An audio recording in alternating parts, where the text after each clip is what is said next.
May isang kwento tungkol sa isang ama.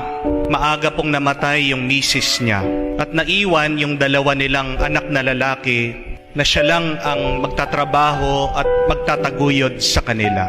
Kahit na mahirap, nagpursige itong ama, naghanap ng dalawang trabaho.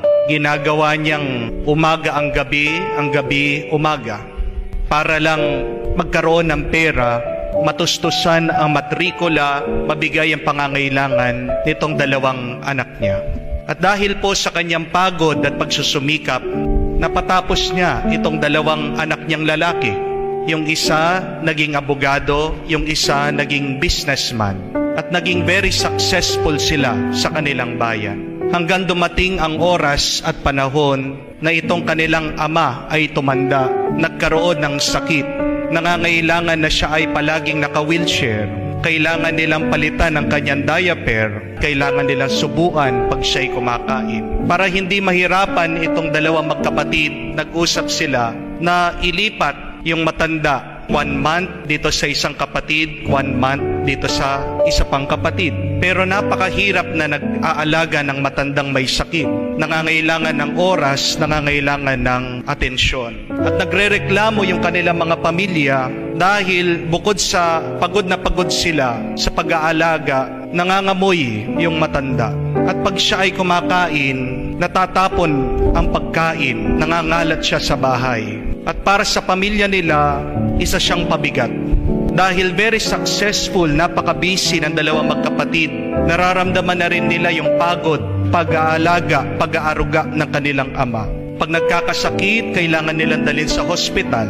Dahil sa kanyang sakit, kailangan nilang bumili ng mga gamot, nagiging magastos na ang kanilang ama. Kaya nag-usap sila. Sabi nila, dalhin na lang natin sa home for the aged kasi nakakapagod na. Hindi na natin kaya ito. Kaya nga, isang araw, sinabihan nilang ama nila, "Tay, may pupuntahan tayo." Hindi po kumikibo. Sinakay nila at hindi nila sinasabi na siya'y dadalhin na sa home for the aged, iiwan na doon. Sa biyahe, walang imik, tahimik. At nung malapit na sa home for the aged, nakakita daw itong matanda, isang tulay, at sinabi niya sa kanyang mga anak, "Nak, tigil niyo yung sasakyan." "Bakit pa?" sabi nila. "Nagmamadali tayo eh. Meron tayong pupuntahan." Sumagot yung matanda, "Mga anak, tigil niyo sandali." Tinigil nilang sasakyan at sabi ng matanda, "Baba niyo ako." Nagmamadali yung dalawa, pero nagagalit yung matanda. Sabi niya, "Baba niyo ako." Walang magawa, pinuksan nila ang pintuan, binaba nila yung matanda, naka-wheelchair. At sabi ng kanilang ama, "Tapon niyo na ako. Tapon niyo na ako sa ilog." "Bakit?" sabi nila. "Kala nyo hindi ko alam, pero alam ko, iiwan nyo na ako sa home for the aged kasi nagiging pabigat ako sa inyo. Tapon nyo na lang ako, patayin nyo na lang ako." Kasi sabi ng matanda, walang ibang pinakamasakit na karanasan kung hindi yung iwan ka, yung kalimutan ka, at yung pabayaan ka.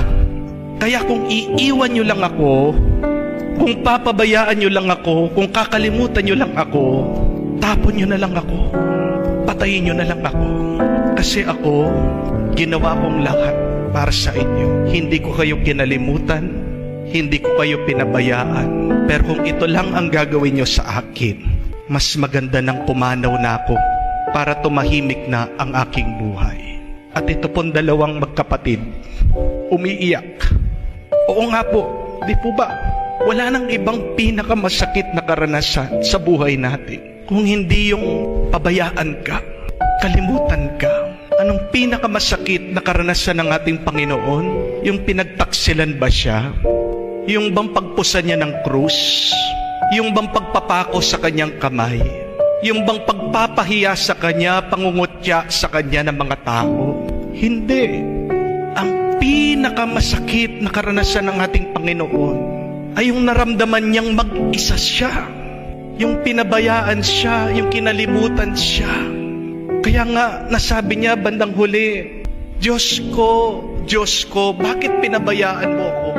Dati, pag siya'y nagdarasal, ang salitang ginagamit niya, Ama. Ang salitang Ama, yun yung salita na nararamdaman niya napakalapit ng Diyos sa kanya. Pero doon sa punto na nakapako siya sa krus, kahit yung pinakamalapit na minamahal niya, bakit napakalayo niya? Itong mga alagad, apostoles na minahal niya, tinuruan niya, nasaan sila? Tumakbo silang lahat. Buti na lang, nandyan ang kanyang ina, si Maria. Buti na lang, nandyan si Maria Magdalena, si Maria, ina ni Cleofe, si San Juan, na ibsan yung lungkot niya. Yung dalawang magkapatid, naramdaman nila yung kasalanan na ginawa nila sa kanilang ama. Kaya sa lungkot nila, niyakap siya. At ito yung gamot, ang gamot sa lungkot na pinabayaan, na kinalimutan, ay yung samahan mo lang, yakapin mo, paramdam mo naman yung pagmamahal mo. Tayong madalas, dahil sa ating kasalanan, nilalayo natin ang ating sarili sa Diyos. Dahil sa ating kasalanan, kinakalimutan natin ang Diyos. Nasasaktan din ang Diyos pag tayo nagkakasala. Nasasaktan din ang Diyos pag kinakalimutan natin siya. Kaya sana naman, huwag nating gawin ito sa ibang tao. Dahil ang pinakamasakit na lungkot ay yung pagkalimot, yung pinabayaan, at yung hinayaang ka mag-isa. Hindi ba nararanasan din po natin yan? Pag wala kang pera, pag nangungutang ka, iniiwasan ka ng mga tao. Wala kang pera, wala kang halaga. Naranasan din yan ng mga nagkaroon ng COVID, nagkaroon ng sakit. Na sila'y mag-isa, hindi mo man malapitan, hindi mo man mahawakan. Di ba? Pag merong galit sa pamilya, kakalayo-layo kayo, nagkakalimutan. Di ba napakasakit nun? Pag nagtatanim kayo ng sakit ng loob sa bawat isa, hindi yan ang gusto ng Diyos na maranasan natin. Naranasan niya, sana wag mo naman iparanas yung napakasakit na lungkot na yan sa iba. At kung tayo man ay dadaan sa matinding lungkot, darating ang araw, tatanda din tayong lahat. Darating ang araw, dahil wala ka nang maibigay, wala ka nang maipakita, sasabihan ka, wala kang silbi, wala kang kwenta. Huwag mong kalimutan, nandyan si Jesus. Nandyan palagi ang Diyos. Nandyan si Maria na niyayakap tayo, sinasamahan tayo. Huwag mo din kalimutan, pasalamatan yung mga taong dumadamay sa iyo. Huwag mong kalimutan pasalamatan yung mga taong hindi nakakalimot sa iyo. Kauli-ulihan, huwag mo ding kalimutan pasalamatan ng Diyos. Hindi mo man nakikita, palagi kang inaalala. Kahit na sabihin mo mag-isa ka, maniwala ka. Palaging nandiyan ang Diyos, nagmamahal sa iyo.